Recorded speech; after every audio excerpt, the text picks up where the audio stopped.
You know, I have spent a lifetime watching people surrender their souls to forces they cannot see. And perhaps you have felt this too. This peculiar sensation that your thoughts are not entirely your own, that your choices emerge from somewhere beyond your conscious will, that you are being moved by invisible hands through a life that feels strangely foreign to your deepest nature. Most people believe they are free. They wake each morning convinced that the decisions they make, the opinions they hold, the desires they chase are authentically theirs. But I have looked deeply into the human psyche, and I must tell you something that may disturb you. The vast majority of what we call our personality, our beliefs, our very sense of self is not ours at all. It has been carefully constructed by forces that understand the architecture of the mind far better than we do ourselves. This is not some grand conspiracy theory. This is simply how consciousness works when it remains unconscious of itself. We are born into a world that immediately begins shaping us, not through force or coercion, but through something far more subtle and powerful. We are shaped through the manipulation of our deepest psychological needs, our fears, our longings, our desperate desire to belong. The manipulator, you see, is not always the obvious villain with sinister intentions. Often it is the very society we inhabit, the family we love, the institutions we trust. They do not need to break down our doors or hold weapons to our heads. They simply need to understand that the human mind craves meaning, connection, and identity. And once they understand this, they can offer us a version of ourselves that feels comfortable, acceptable, safe. But this version is not you. It is a mask, carefully crafted to fit the expectations of others while keeping your true nature buried so deeply that you forget it ever existed. I remember sitting with patients who would describe their lives to me with perfect articulation, explaining their goals, their relationships, their plans for the future. Yet as they spoke, I could see in their eyes a kind of emptiness, a hollowness that suggested they were reciting lines from a script they had not written. They were performing themselves rather than being themselves. And the tragedy was not that they were lying to me. The tragedy was that they had been living this performance for so long that they genuinely believed it was real. This is what successful manipulation looks like. It does not feel like manipulation at all. It feels like becoming who you are supposed to be. It feels like maturity, like fitting in, like finally understanding what life is about. But beneath this comfortable adaptation, something essential is dying. The part of you that knows, that sees, that feels with authentic depth is slowly suffocating under layers of borrowed identity. Now, you might be wondering how this happens. How does a human being, born with their own unique nature, their own instincts and insights, gradually surrender all of this to become someone else's creation? The answer lies in understanding something I discovered through decades of working with the unconscious mind. We are not as independent as we imagine.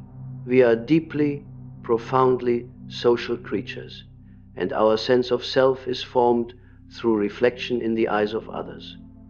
From the moment we are born, we begin learning who we are by watching how others react to us. The infant discovers their identity through their mother's face, their father's voice, their family's responses to their every expression. This is natural and necessary. But what happens when those reflections are distorted? What happens when the people around us can only see us clearly when we behave in ways that serve their needs rather than express our nature? We learn to become what others need us to be. And because this learning happens so early, so unconsciously, we mistake this adapted self for our true self. We think we are choosing our personality when we are actually just repeating patterns that once kept us safe, loved, accepted. The manipulator understands this process intimately. They know that if they can position themselves as the source of acceptance, approval, or belonging that you crave, they can gradually reshape your entire sense of reality to serve their purposes. They do not need to convince you to abandon yourself all at once.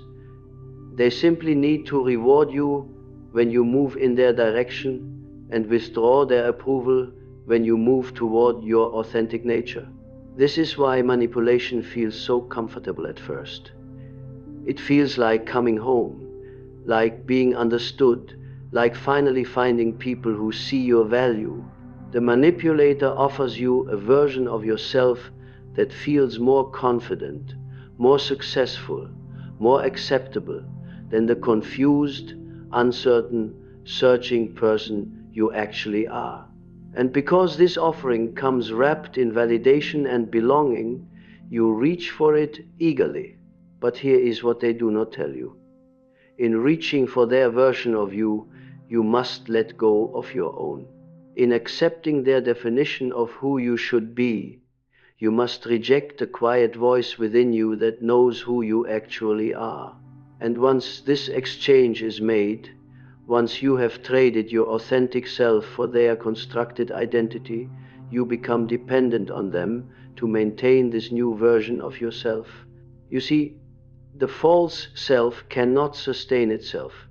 It requires constant external validation, constant reassurance that you are still playing the role correctly.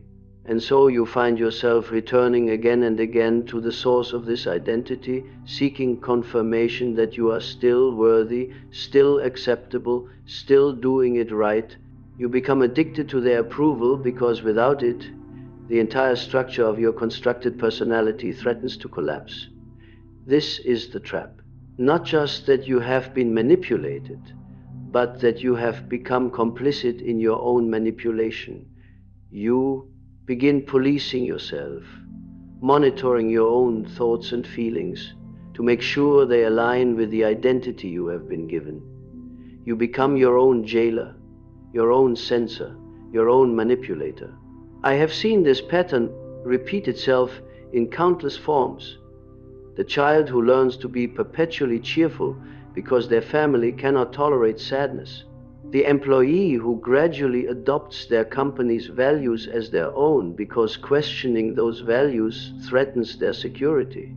The spouse who slowly erases their own preferences, their own dreams, their own voice, because maintaining harmony feels more important than maintaining authenticity. In each case, the person believes they are making choices. They believe they are adapting, growing, becoming more mature. But what is actually happening is a kind of slow psychological death. The part of them that could think independently, feel authentically, choose freely, is being systematically suffocated. Insidious part. And here is the most, once this process is complete, once you have fully internalized the manipulator's version of reality, you will begin to manipulate others in the same way. Not because you are evil or calculating, but because you genuinely believe that the false way of being you have adopted is the right way, the mature way, the way everyone should be. You will look at people who are still connected to their authentic selves and see them as naive, unrealistic, selfish. You will feel compelled to help them understand how the world really works, to guide them toward the same compromise with authenticity that you have made. And in doing so, you become part of the very system that consumed you. This is how manipulation spreads like a virus through families, organizations, entire cultures. Each person who has been successfully manipulated becomes a carrier, unconsciously infecting others with the same disconnection from their true nature that has been inflicted upon them. But I am not telling you this to make you feel hopeless or paranoid. I am telling you this because understanding how manipulation works is the first step toward freedom from it. Once you can see the mechanism clearly, once you understand how your own psychology can be used against you, you can begin to reclaim what has been lost. The path back to yourself begins with a simple but profound recognition. You are not who you think you are. The personality you present to the world, the beliefs you hold most dear, the goals you pursue most earnestly, these may not be expressions of your authentic nature at all. They may be adaptations, compromises, performances that you have been giving for so long that you have forgotten they are not real. This recognition is both terrifying and liberating. Terrifying because it means that much of what you have built your life upon may be false. Liberating because it means that beneath all these layers of adaptation and performance, your true self still exists, still waits, still calls to you in moments of quiet honesty. The question you must ask yourself is this: when did you last feel truly alive? Not excited by some external stimulus, not entertained by distraction, not validated by achievement, but genuinely, authentically alive from the inside out. If you cannot remember, or if the memory feels distant and foreign, then you have already begun to understand the depths of what has been taken from you. You see, there is a part of the human being that cannot be manufactured, cannot be programmed, cannot be given to you by any external source. I call this the self, though the word hardly captures its reality. This is not the ego, not the personality, not the collection of roles and identities you wear throughout your day. This is something deeper, something that exists before language, before social conditioning, before you learned what others expected you to be. Every child is born with this intact. Watch a very young child at play, lost in their own world, creating meaning from nothing, delighting in the simple fact of being alive. They are not performing for anyone, they are not trying to be anything other than what they are. There is a wholeness there, a completeness that needs nothing from the outside world to justify its existence. But gradually, inevitably, this wholeness begins to fracture. Not through any single traumatic event necessarily, but through the countless small moments when the child learns that their natural responses are wrong, inappropriate, unwelcome. They learn that love comes with conditions. Acceptance requires conformity. Safety demands silence about certain truths. And so the split begins. The part that is authentic goes underground into what I have called the unconscious, while a new structure forms on the surface. This new structure is designed for survival in the social world. It learns to say the right things, feel the right emotions, want the right goals. It becomes incredibly sophisticated at reading what others need and providing exactly that. This is the birth of the false self. And here is what makes it so dangerous. It works. The false self gets rewarded. It receives praise, acceptance, success. The more perfectly it performs its role, the more the world applauds. Meanwhile, the authentic self grows fainter and fainter, like a voice calling from the bottom of a deep well that no one seems able to hear. I have spent my life listening for that voice, both in myself and in others. In the consulting room, I would sit with people who had achieved everything their false selves had been programmed to desire: successful careers, perfect families, social standing, financial security. Yet they came to me with a peculiar complaint. They felt empty, disconnected, as if they were living someone else's life. They would describe symptoms that had no clear medical cause, anxiety that seemed to come from nowhere, depression that made no logical sense given their circumstances, a feeling of being trapped that they could not explain because, on the surface, their lives appeared enviable. What they were experiencing was the revolt of the authentic self. Like a plant that has been buried under concrete, it was finding ways to push through the artificial structure that had been built over it. The symptoms they brought to me were not signs of illness, they were signs of life. The life they had forgotten they possessed, demanding recognition. But here is where the manipulation becomes most cruel. When these symptoms arise, when the authentic self begins to stir and demand attention, the manipulative systems around us do not encourage us to listen. Instead, they offer solutions that will quiet the disturbance without addressing its cause. Take a pill to stop the anxiety, stay busier to avoid the emptiness, buy something to fill the void, find a new relationship to provide meaning, change careers to regain excitement. The message is always the same. The problem is not that you have lost touch with yourself. The problem is that you need more of what the external world can provide. And so the person returns to their performance, perhaps with slight modifications, but still fundamentally disconnected from their own center. The authentic voice grows quieter, the false self grows stronger, the manipulation deepens. I remember one patient who came to me after what he called a breakdown. He had been working in finance for 15 years, climbing steadily up the corporate ladder, earning impressive salaries, living what everyone around him considered a successful life. Then one morning, he simply could not get out of bed. Not because he was tired, but because the entire structure of his existence suddenly felt completely meaningless.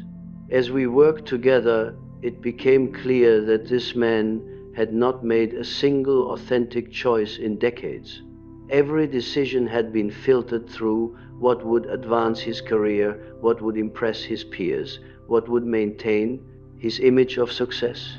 He had become so skilled at being what others needed him to be that he had completely lost contact with what he actually wanted, what he actually valued, who he actually was beneath all the performance.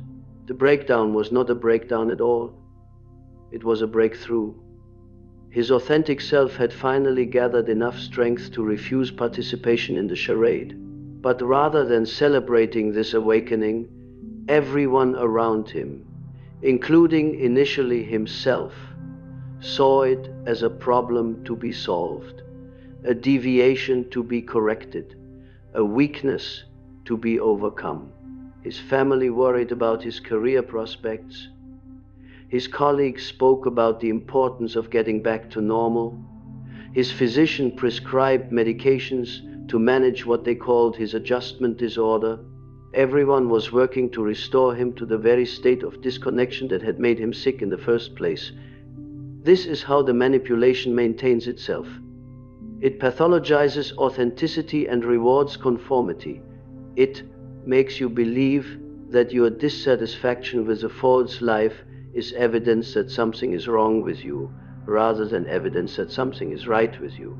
It convinces you that your longing for genuine connection, meaningful work, authentic expression is naive, unrealistic, selfish. But I must tell you something that may surprise you. This longing is not a weakness. It is the strongest, most reliable force within the human psyche. It cannot be permanently destroyed, no matter how deeply it is buried, no matter how thoroughly it has been discouraged. It will continue to call to you, to disturb your false peace, to create symptoms and dissatisfaction, until you finally turn toward it and listen. The authentic self is not fragile. It is not naive. It is not impractical. It is the most practical thing about you, because it is the only part of you that knows what will actually bring fulfillment, what will actually create meaning, what will actually generate the energy needed to live a fully human life. Everything else is borrowed energy, recycled from the expectations and demands of others. It can sustain you for a while, perhaps even for years, but eventually it runs out. Eventually the performance becomes too exhausting to maintain. Eventually the gap between who you are pretending to be and who you actually are becomes too wide to bridge. And when that moment comes, you have a choice. You can double down on the false self, finding new sources of external validation, new ways to avoid the authentic voice that disturbs your sleep. Or you can begin the long journey home to yourself. This journey is not easy. It requires you to disappoint people, to risk rejection, to face the possibility that some of your relationships were based entirely on the false self you presented. It means acknowledging that some of your achievements, some of your goals, some of your most cherished beliefs may not actually belong to you at all. But it also means the possibility of coming alive in a way you may have forgotten was possible. It means the chance to make choices that emerge from your actual nature rather than your conditioning. It means the opportunity to love and be loved for who you actually are rather than who you have learned to pretend to be.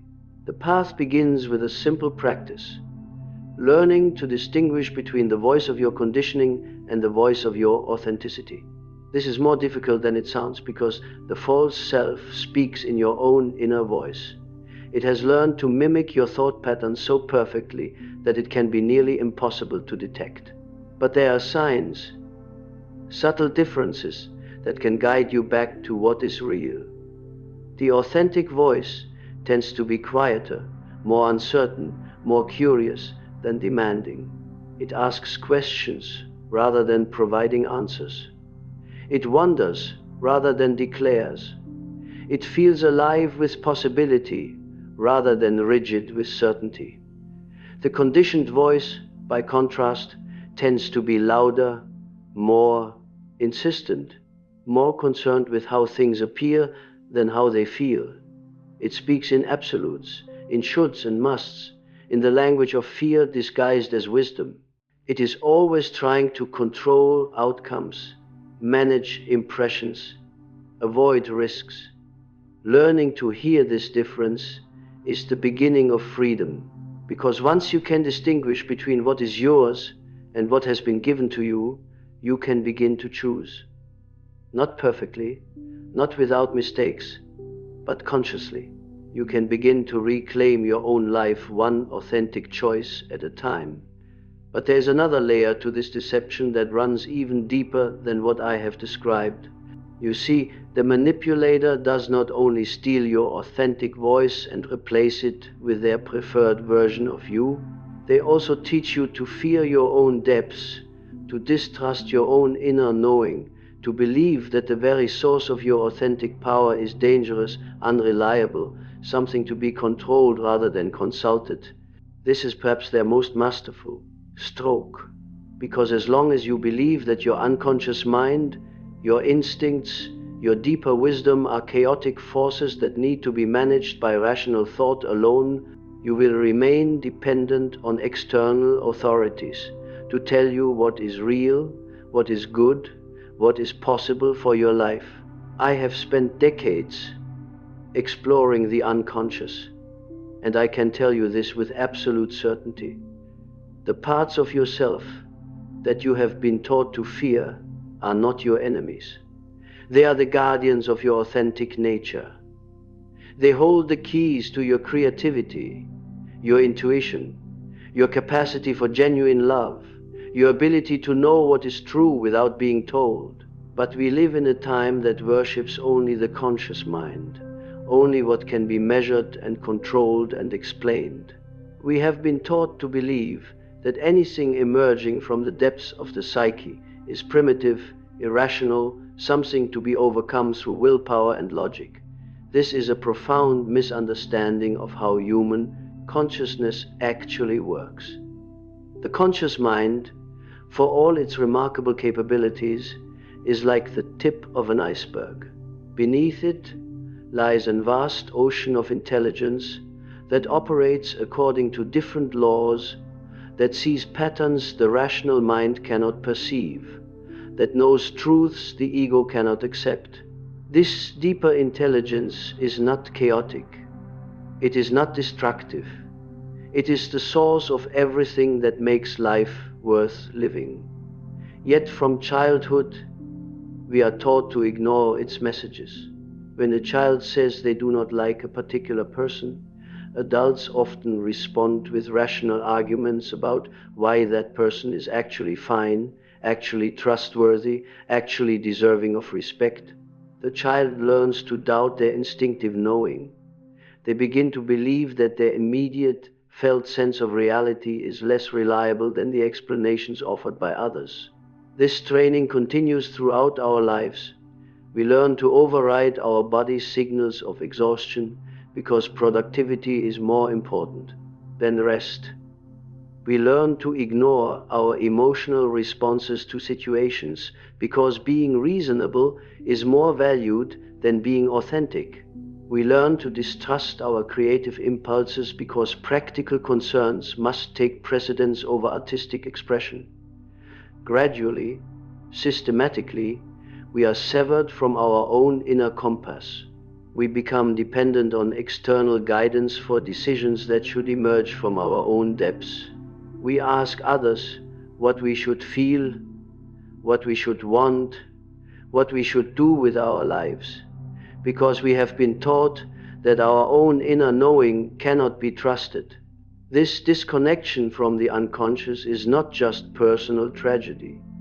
It is collective catastrophe, because when individuals lose touch with their own depths, they become susceptible to mass movements, to ideologies that promise to provide the meaning and direction they can no longer generate from within themselves.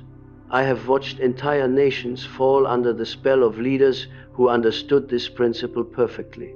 They knew that people who are cut off from their own inner authority will desperately seek external authority to fill the void.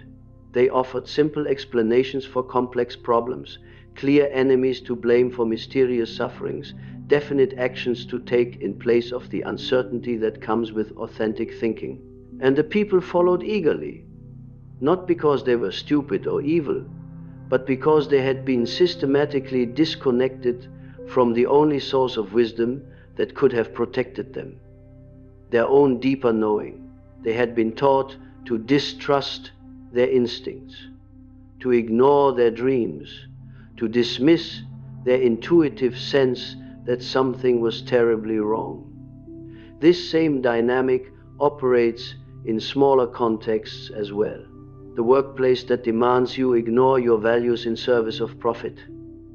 The family that insists you suppress your authentic nature to maintain their image of harmony. The social circle that requires you to agree with opinions that feel false to your deeper understanding. In each case, you are being asked to choose between belonging and authenticity, between security and truth, between acceptance and integrity. And because most of us have never been taught to value our own inner authority above external approval, we make the trade. We silence the voice within us that knows better. But here is what I must tell you about that inner voice, that deeper knowing that you have been taught to distrust. It is not your enemy. It is not chaotic or destructive or unreliable. It is the most sophisticated guidance system you possess. It has access to information that your conscious mind cannot process.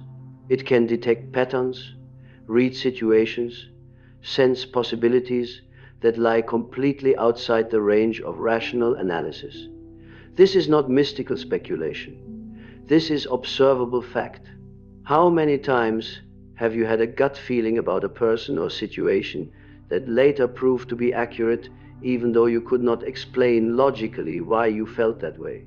How many times have you ignored your instincts and later regretted it?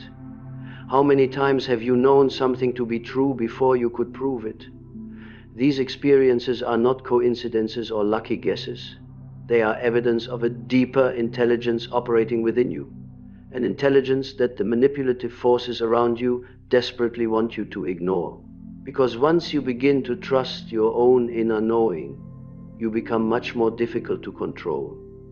A person who consults their own depths before making decisions cannot be easily swayed by propaganda. Someone who trusts their instincts cannot be manipulated through emotional appeals that contradict their felt sense of reality. An individual who values their own inner authority above external approval becomes immune to many of the techniques that keep others trapped in false identities. This is why the path to freedom from manipulation must include a reconciliation with your own unconscious mind. You must learn to listen to dreams, to pay attention to the images and symbols that arise spontaneously in your psyche. You must develop respect for your emotional responses, even when they seem irrational. You must begin to trust the subtle knowing that emerges from your body, your intuition, your deeper wisdom. I am not suggesting that you abandon rational thought or critical analysis. These capacities are precious and necessary. But I am saying that they are not sufficient.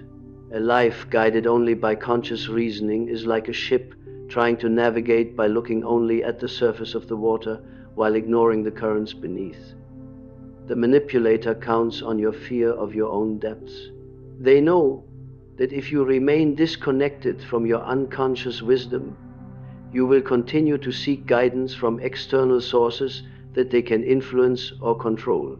But the moment you begin to develop a relationship with your own inner authority, their power over you begins to diminish. This relationship is not built overnight.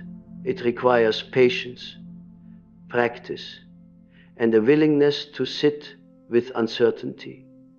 The unconscious does not speak in the clear, direct language of the rational mind.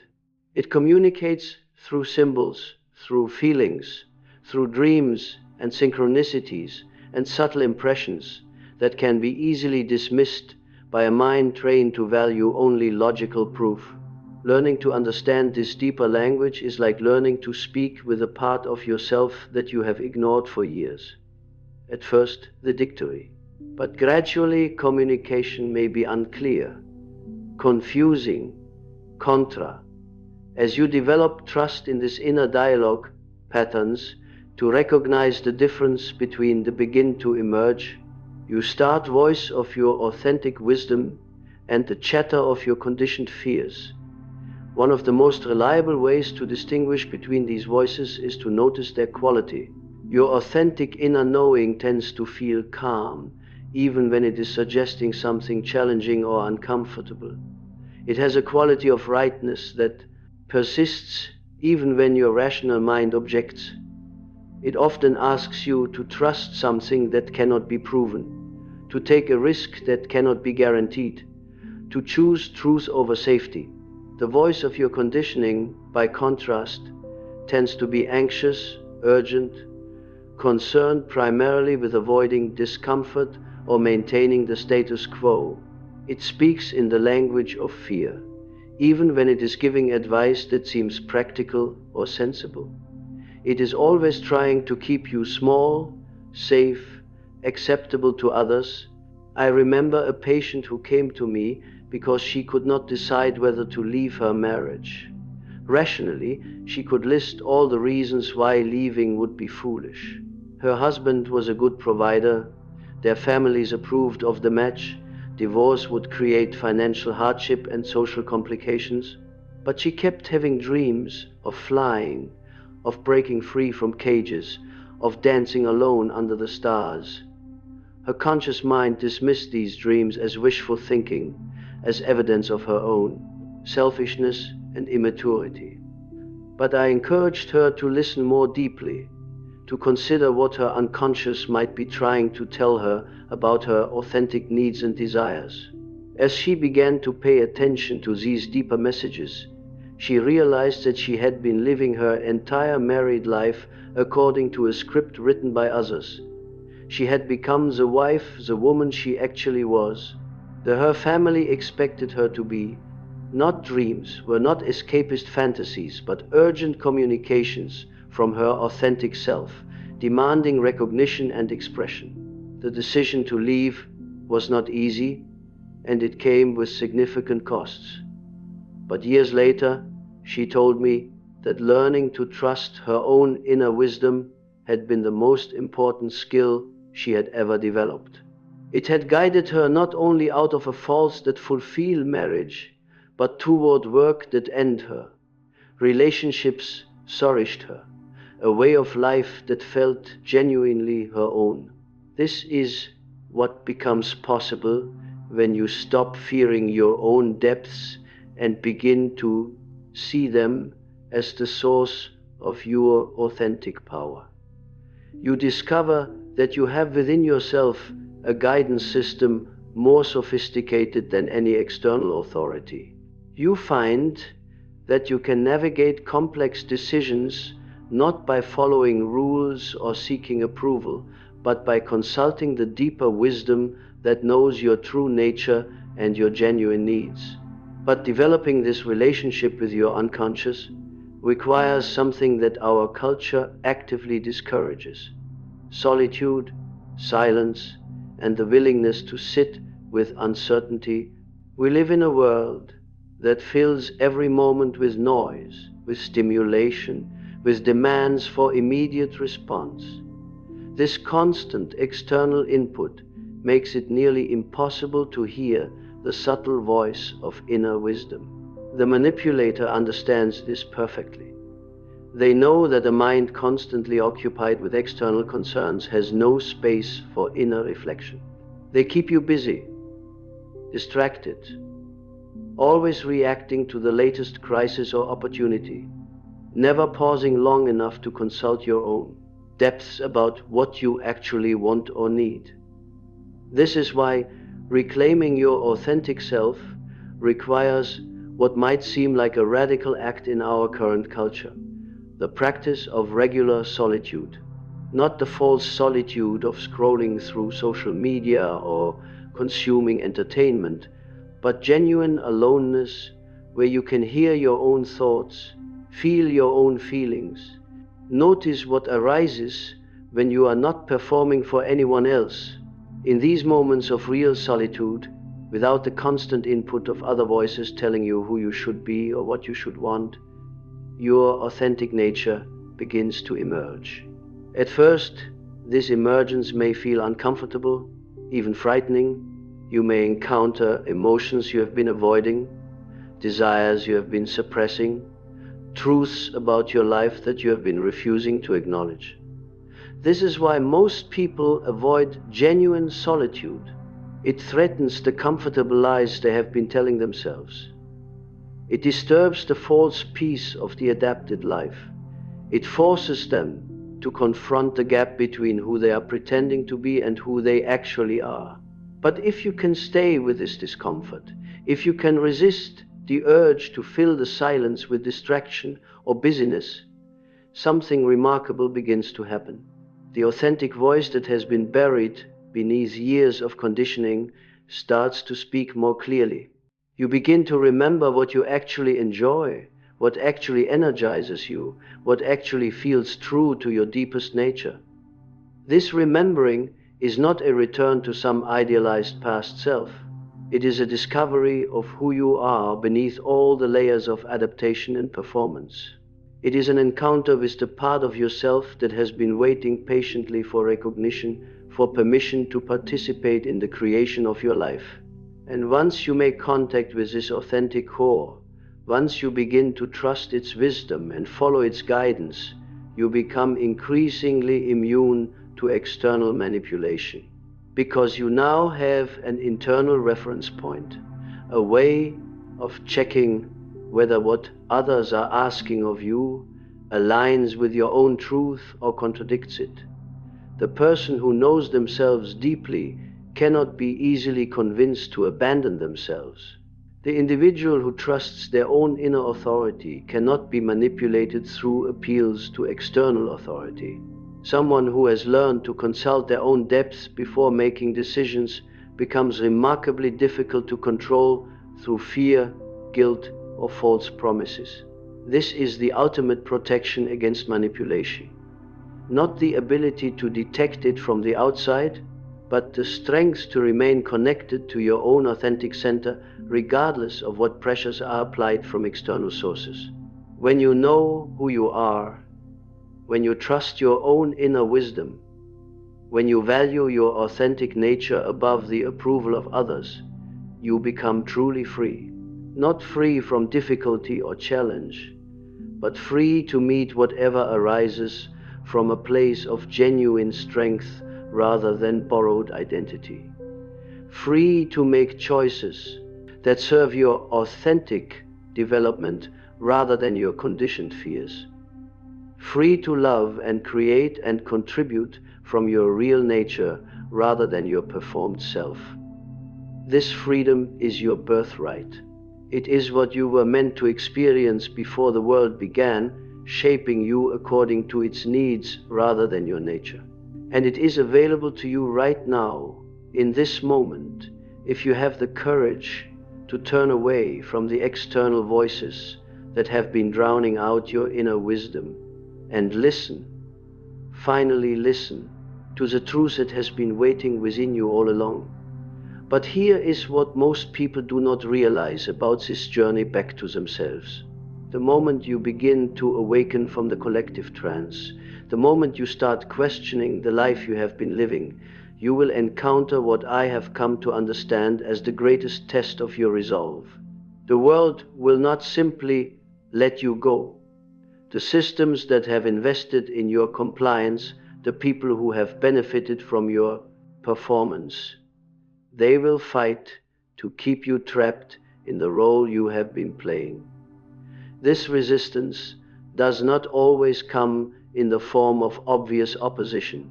More often, it arrives disguised as concern, as love, as practical wisdom. Your family will worry that you are having some kind of breakdown when you begin to make choices that serve your authentic nature rather than their expectations. Your friends will express concern that you are changing too much, becoming someone they no longer recognize. Your colleagues will question your judgment when you stop prioritizing advancement over integrity.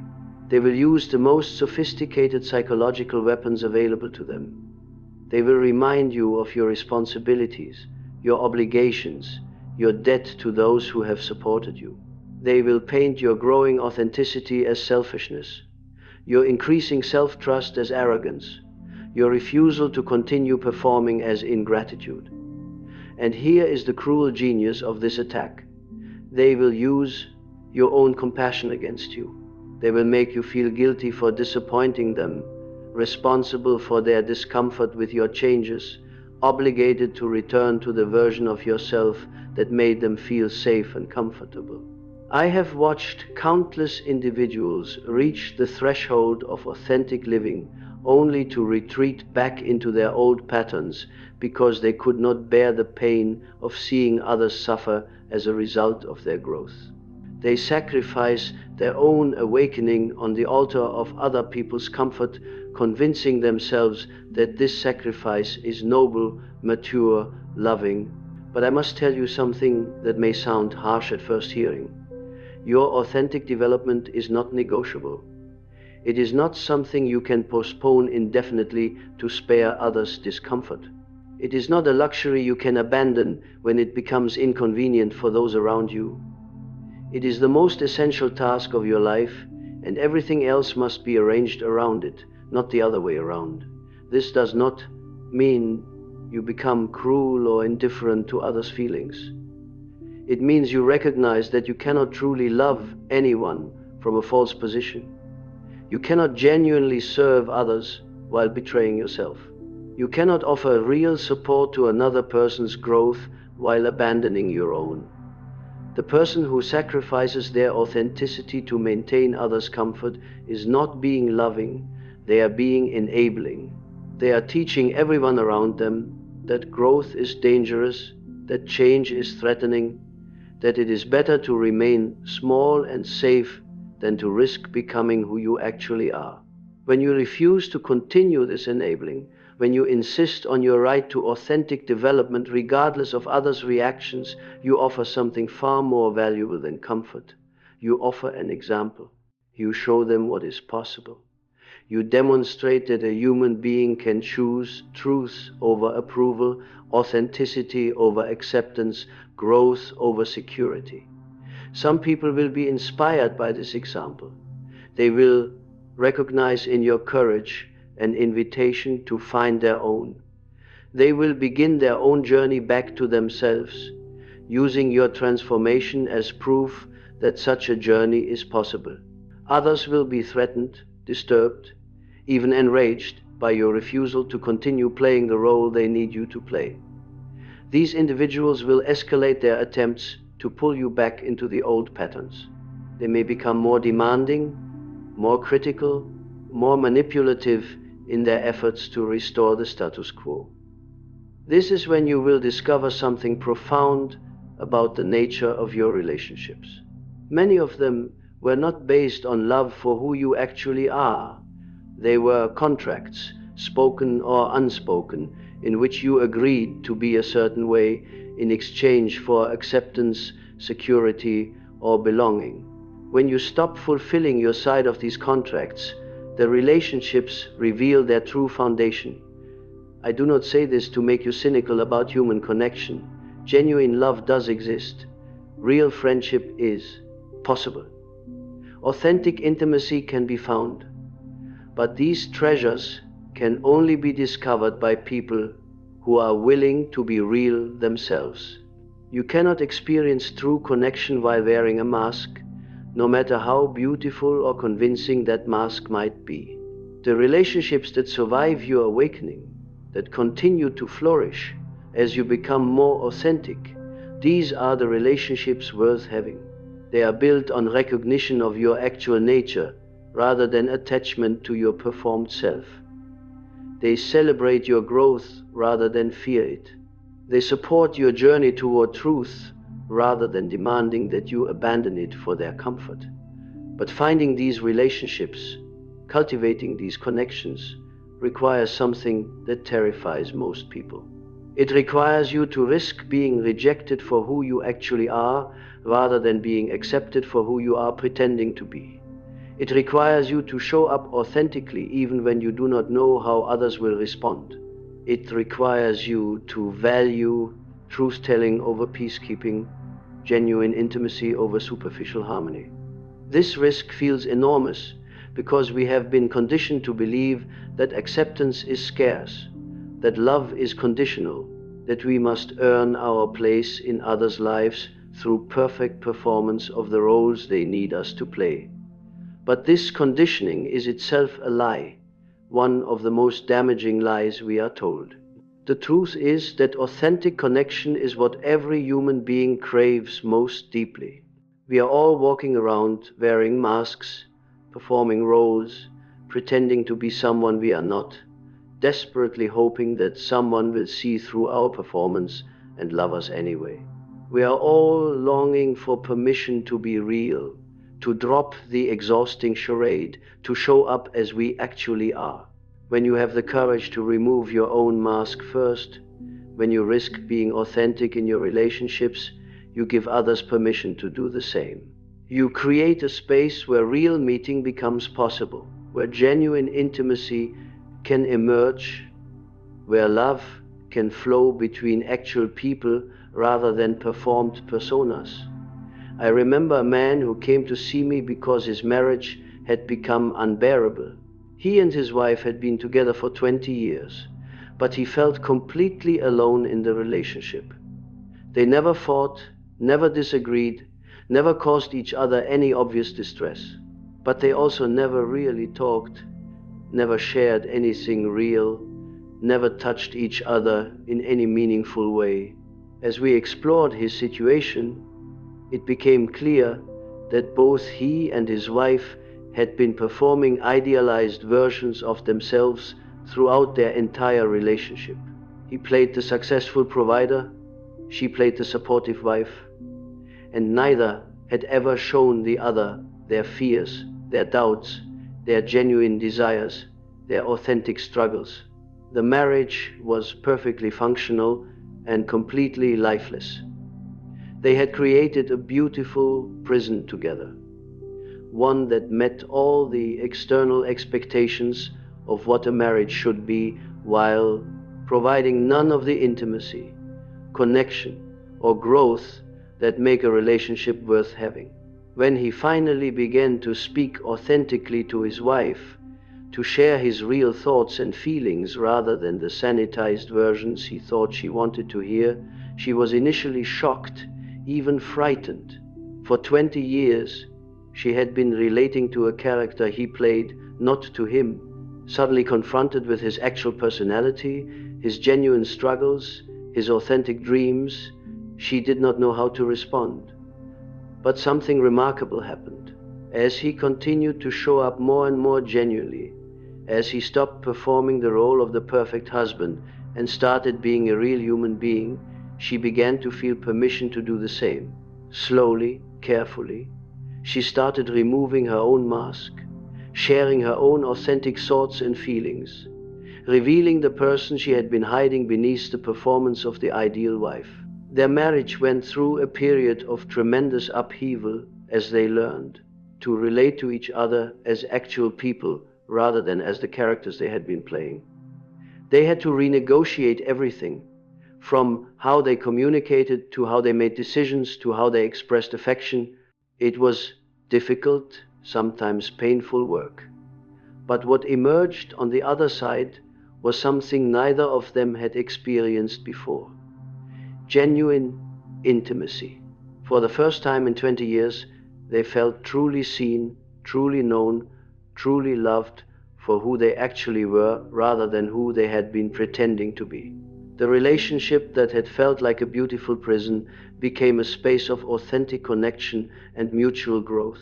This transformation is possible in any relationship, but it requires at least one person to have the courage to go first, to risk showing up authentically even when they do not know how the other person will respond.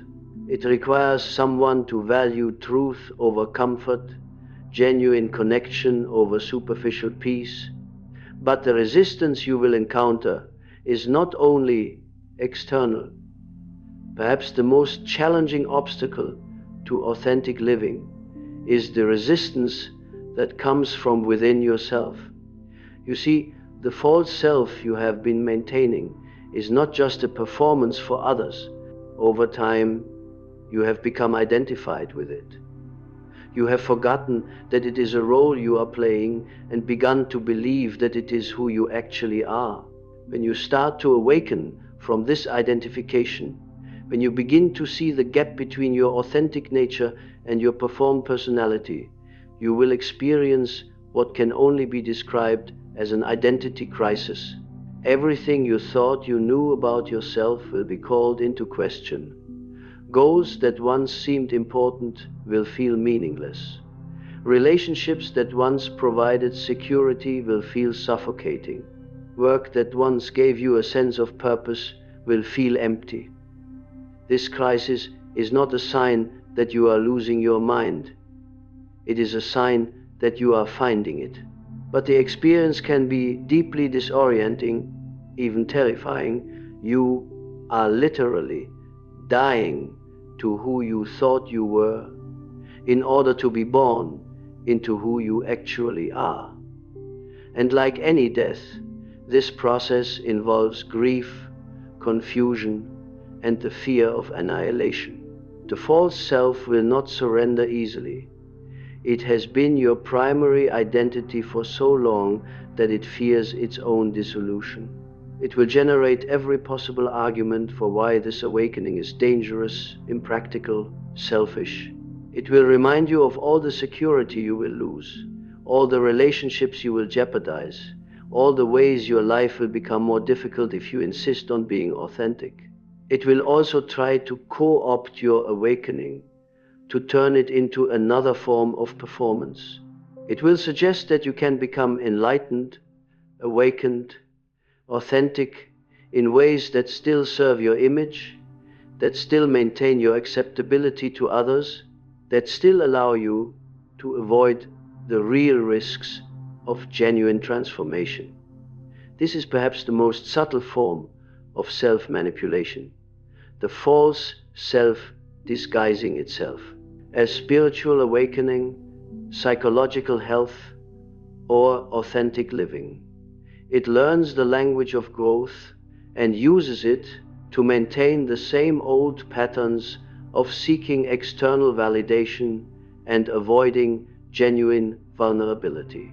I have seen people spend years in therapy, decades in spiritual practice, entire lifetimes in personal development work, all while never actually confronting the fundamental split between their authentic nature and their performed identity. They collect insights, develop sophisticated self-awareness, learn to speak fluently about psychological concepts, but they never actually risk being real.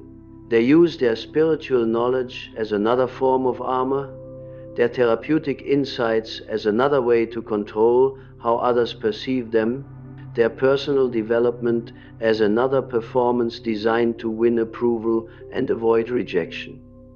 The false self becomes spiritualized, psychologized, but it remains false. The only way through this subtle trap is to recognize that authentic awakening cannot be performed. It cannot be achieved through effort or technique or the accumulation of knowledge. It emerges naturally when you stop trying to be anything other than what you actually are in this moment, including what you are when you are confused, scared, uncertain, imperfect.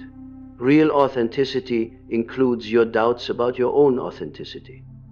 Genuine spiritual development includes your failures at spiritual development. True psychological health includes your ongoing psychological struggles. The moment you try to present yourself as having achieved some ideal state, you have returned to performance.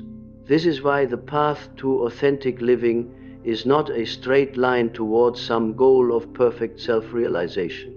It is a continuous practice of showing up as you actually are, moment by moment, relationship by relationship, choice by choice, regardless of how that authenticity is received by others or even by yourself. Some days you will feel connected to your authentic nature, clear about your values, confident in your choices. Other days you will feel lost, confused, uncertain about everything you thought you knew about yourself. Both experiences are part of the journey. Both are opportunities to practice being real rather than trying to be right. The person who has learned to trust their own process, who can be present with their own uncertainty, who can admit their own confusion without rushing to fix it or hide it, this person becomes truly unmanipulatable, not because they have achieved some state of perfect wisdom, but because they are no longer trying to maintain an image of perfect wisdom. When you are willing to be seen in your actual condition, whatever that condition might be, you become impossible to control through shame, fear, or the promise of appearing better than you are. When you can acknowledge your own limitations without being devastated by them, you cannot be manipulated through false promises of perfection. When you can sit with your own uncertainty without immediately seeking external answers, you cannot be exploited by those who claim to have all the solutions. When you can love yourself in your imperfect, growing, struggling humanity, you become immune to those who would use your self-hatred against you. This self-acceptance is not resignation or complacency. It is the foundation for genuine growth. You cannot transform what you cannot first acknowledge. You cannot heal what you refuse to feel. You cannot become who you are meant to be while rejecting who you actually are right now. The manipulator depends on your self-rejection, your shame about your imp than you are. They offer you imperfections, your desperate need to be bettered versions of yourself in exchange for your compliance, your energy, your authentic nature. But when you can embrace your current self with compassion, their offerings lose their power to seduce you. This embrace is not easy to achieve because we have been trained from childhood to believe that we are not acceptable as we are, that we must constantly improve, achieve, perform in order to be worthy of love and belonging. We have internalized the manipulator's voice so thoroughly that it has become our own inner critic, constantly judging us, finding us lacking, pushing us to be something other than what we are. Learning to distinguish between this internalized critical voice and your authentic inner wisdom is perhaps the most important skill you can develop. The critical voice speaks in the language of judgment, comparison, and fear. It is always measuring you against some external standard, always finding you insufficient, always demanding that you do more, be more, achieve more in order to earn your place in the world. Your authentic inner wisdom speaks differently. It acknowledges your imperfections without condemning you for them. It recognizes your struggles without defining you by them. It sees your potential without rejecting your current reality. It guides you toward growth that serves your genuine development rather than your need for approval. This voice does not speak in shoulds and musts. It whispers in possibilities and invitations. It does not drive you with fear but draws you with love. It does not demand perfection but celebrates authenticity. Learning to hear this voice, to trust its guidance, to follow its promptings even when they lead away from conventional success or social approval, this is the path to true freedom. And freedom, real freedom, is not the ability to do whatever you want without consequences. It is the ability to choose your responses to life from your authentic nature rather than your conditioned patterns. It is the capacity to act from love rather than fear, from truth rather than convenience, from your genuine values rather than others' expectations. This freedom comes with tremendous responsibility. When you are no longer driven by unconscious compulsions, when you are no longer controlled by others' manipulation, when you have reclaimed your authentic power, you become responsible for how you use that power. You cannot blame others for your choices because you are making them consciously. You cannot claim victim status because you are responding from strength rather than weakness. But this responsibility is not a burden. It is a gift. It means that your life becomes truly yours, that your choices have authentic meaning, that your actions flow from your genuine nature rather than your programmed reactions. It means that you can finally begin living the life you came here to live, rather than the life others decided you should live. The world needs people who have done this work, who have reclaimed their authentic nature, who can act from genuine wisdom rather than conditioned fear. It needs individuals who cannot be manipulated, who cannot be controlled, who respond to life from their own depths rather than react from their surface conditioning.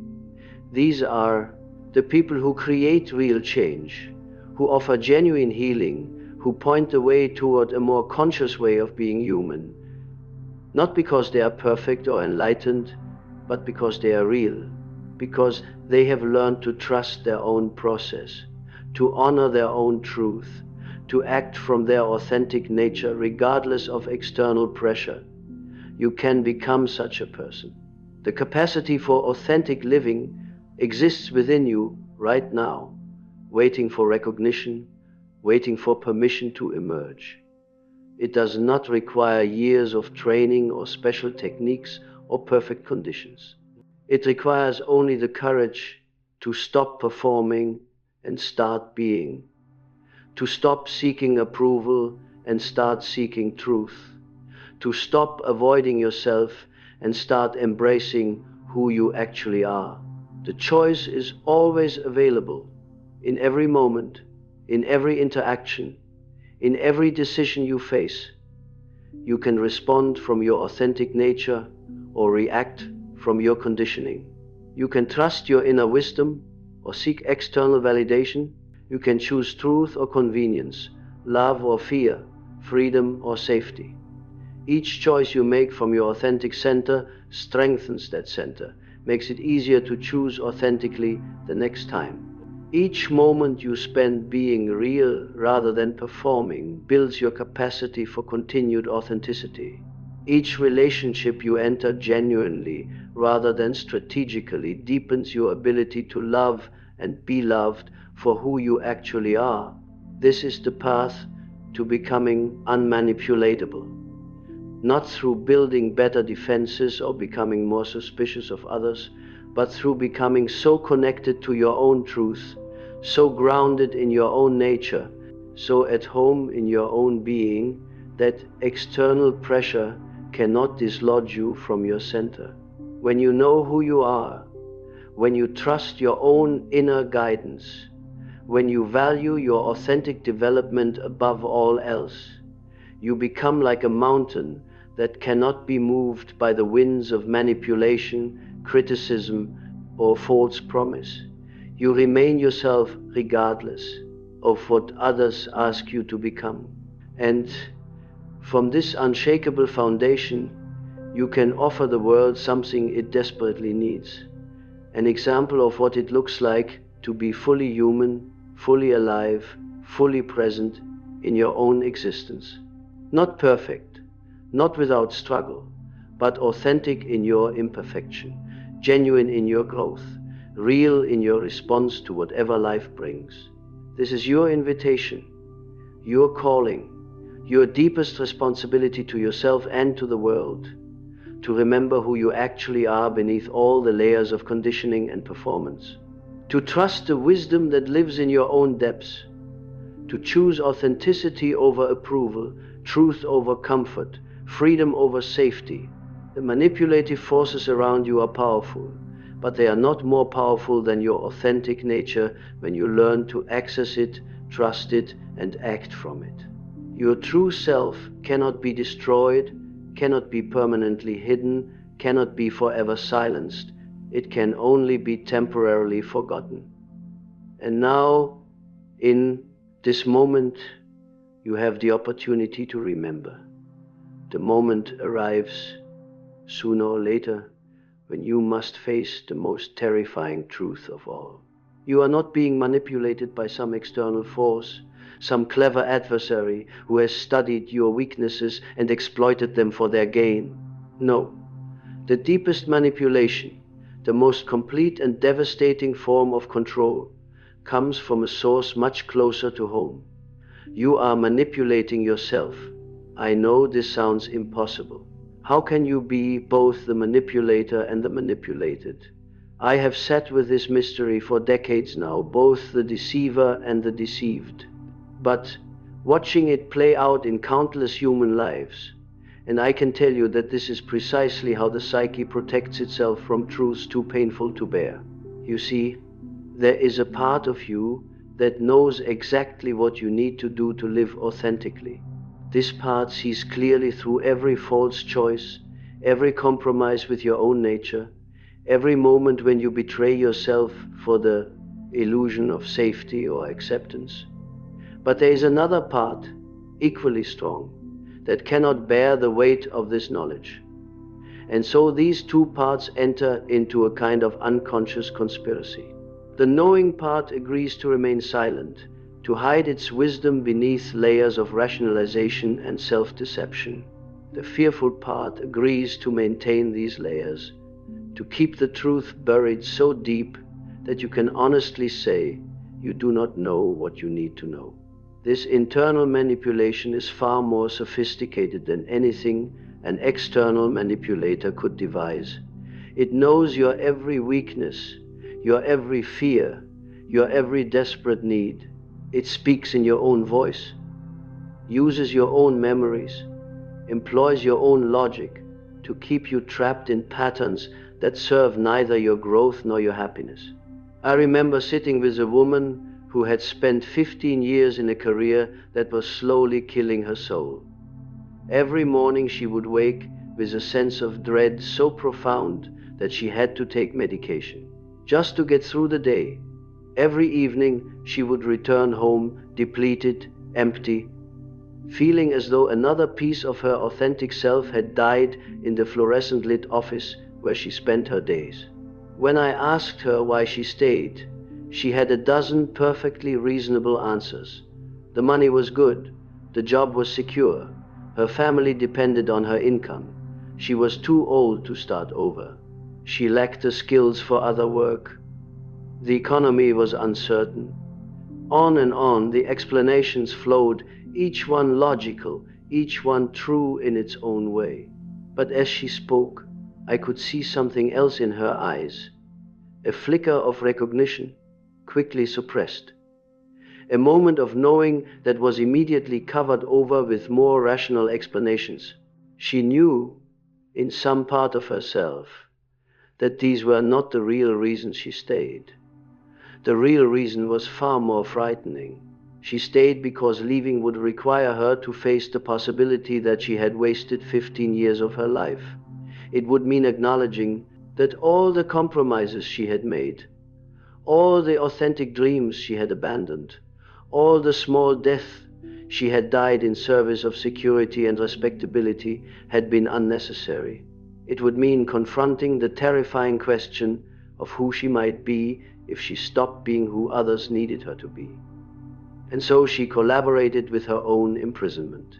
She fed herself just enough rational justification to avoid the deeper reckoning. She manipulated herself into believing that she had no choice, that her situation was inevitable, that any desire for something different was naive, unrealistic, selfish.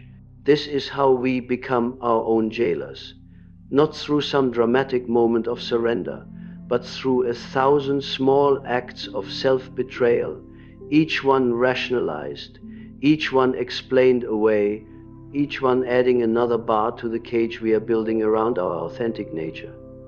The most insidious part of this self-manipulation is that it feels like wisdom. It feels like maturity, to ignore your deepest desires in favor of practical considerations.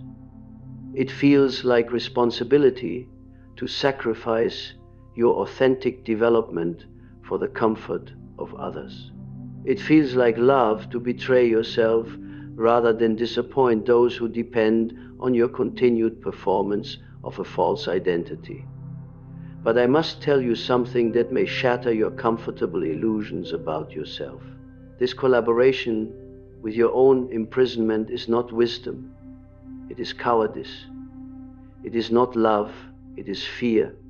It is not maturity. It is the refusal to grow beyond the psychological patterns that were formed in childhood when you first learned that authenticity was dangerous. I do not say this to shame you or to add to your burden of self-criticism. I say it because recognizing this internal manipulation is a first step toward freedom from it. As long as you believe that your trapped condition is the result of external circumstances beyond your control, you remain powerless to change it. But once you see that you are actively participating in your own manipulation, you can begin to withdraw that participation. This recognition requires tremendous honesty with yourself. You must be willing to look at the ways you rationalize choices that contradict your deepest knowing. You must examine the stories you tell yourself about why you cannot live more authentically. You must question the beliefs you hold about what is possible, what is practical, what is realistic for your life. Most people cannot bear this level of self-examination. It is easier to believe that they are victims of circumstances, victims of other people's expectations, victims of economic necessity or social pressure. To acknowledge that they are co-creators of their own prison requires them to take responsibility for their choices in a way that feels overwhelming. But this responsibility, terrifying as it may seem, is actually the key to your freedom. Because if you are participating in your own manipulation, you can also choose to stop participating. If you are collaborating with your own imprisonment, you can withdraw your collaboration. If you are lying to yourself, you can choose to tell yourself the truth. The choice is yours, and it has always been yours. Not the choice to change your circumstances overnight, not the choice to transform your entire life in a single moment, but the choice to stop lying to yourself about what you know to be true. The choice to listen, finally listen, to the voice within you that has been calling your name since you were born. This voice is not asking you to be perfect. It is not demanding that you become someone you are not. It is simply asking you to remember who you have always been, beneath all the masks, all the performances, all the desperate attempts to be acceptable to a world that has forgotten its own authentic nature. The manipulation will continue. The forces around you will keep offering you false versions of yourself in exchange for your compliance. But now you know something you did not know before. You know that the ultimate manipulator lives within you, and therefore the ultimate freedom lives there as well. When you stop manipulating yourself, when you withdraw your participation from your own deception, when you choose truth over comfort, even when that truth is uncertain and frightening, you become unmanipulatable, not because you have built perfect defenses, but because you no longer need them. You have found something the manipulator cannot touch, cannot corrupt, cannot steal. You have found yourself, and once found, you can never truly be lost again.